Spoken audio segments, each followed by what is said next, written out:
PDN News Updates. Here is Jarek Sablon from our PDN Newsroom. This is brought to you by our sponsor, KFC Guam. Guam Power Authority General Manager John Benavente is asking senators to immediately convene and pass legislation aimed at expediting the installation of temporary emergency power for the island. He wrote to Speaker Therese Terlahi, the governor, and other senators to ask that an emergency session of the legislature be called on Bill 206-37, which seeks to allow GPA to bypass some of Guam's procurement laws in awarding a $25 million contract for 20 megawatts of temporary power to Agreco. Final approval of the deal will go up for review by the Public Utilities Commission on Thursday, but GPA leadership is concerned that a competing company could challenge the contract award and stall the installation of new generators. Lawmakers are weighing a number of changes to Chamorro Land Trust Commission rules and regulations meant to clear up long-standing issues so that the commission can get to handing out leases again. No new leases have been issued since 2018, CLTC Chairman David Herrera told senators at a Tuesday public hearing on two proposed bills, and there are about 8,000 people waiting in line for land trust leases. Leases cost $1 a year for as long as 99 years. The holdup mostly stems from the legal requirement that land trusts deal with applicants for land leases on a first-come, first-served basis, which was not always the practice in the past. Land trusts stopped issuing new leases in 2018 after the Attorney General in a legal opinion said that the practice of allowing applicants to switch places in line is illegal. After years of closure and a little more than $500,000 in repair costs later, the Dedado Public Pool reopened on Saturday morning. Department of Parks and Recreation Director Angel Sablon said at a Tuesday meeting of the Island-wide Beautification Task Force. The task force meeting, presided by Chairman Lieutenant Governor Joshua Tenorio, also gave updates on several programs from dealing with abandoned cars and buildings to preventing grass fires. The Dedado Public Pool, located in the Dedado Sports Complex, was forced to shut down in February 2020 over complaints of poor water quality, among other things.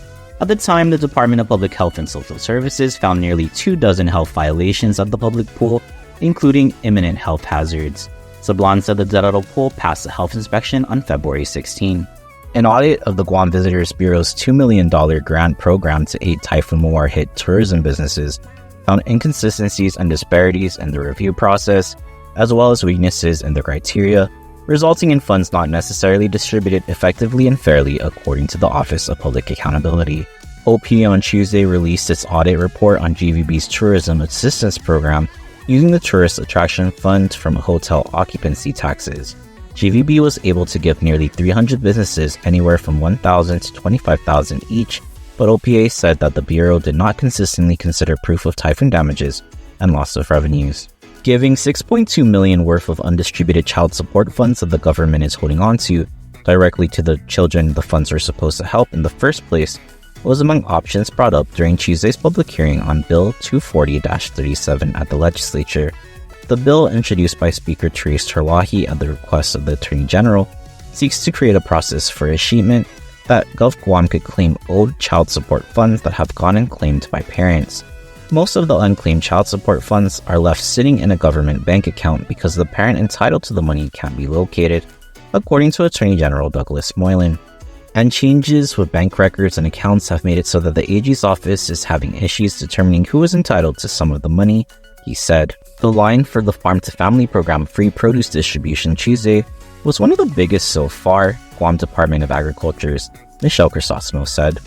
Residents availed of the program that was highlighted in an Adelaide press release on Monday. They showed up at the Chamorro Village Med-Cal Pavilion for free fresh vegetables and fruits. At 10:30 a.m. every Tuesday, Guam Agriculture hosts the distribution event at the Chamorro Village, offering vital assistance to those in need. Crisostomo, a special projects coordinator, said the produce comes from farmers from the Farmers Cooperative of Guam. Residents are asked to sign in and given one bag of produce per family. Some of the produce on Tuesday's distribution included local corn, bitter melon, bean sprout, tomatoes, and kangkung. For more of these stories, log on to GuamPDN.com and follow us on social media.